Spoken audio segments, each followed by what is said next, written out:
In 1860, on the eve of the American Civil War, the U.S. population was over 31 million souls, spread across 33 states. 3.9 million of these people, or 12.6%, were enslaved. In the southern states, the percentage was much higher. In Georgia, 43.5% of its million-plus population was living in bondage. This enslaved population was spread unevenly across Georgia's 132 counties.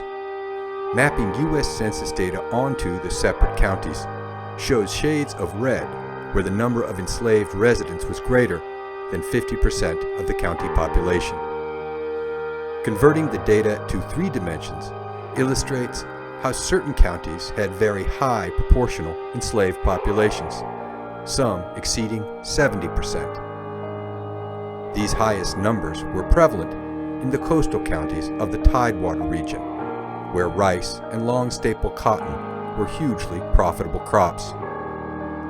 Further north, across the rich, fertile soil of central Georgia, enslaved populations were also very high. Here, the cash crop was short staple cotton.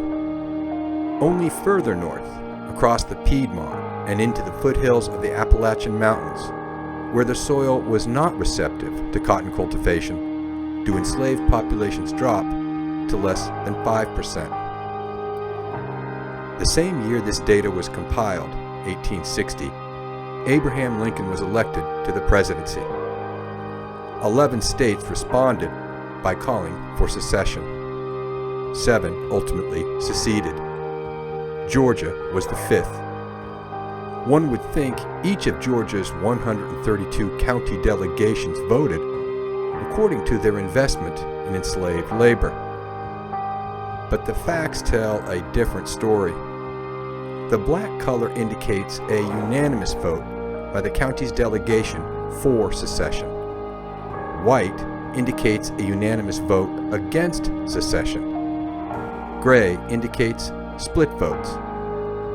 Examining the data in 3 dimensions reveals several counties with a high percentage of enslaved labor voted against secession, while other counties with low enslaved populations voted for it.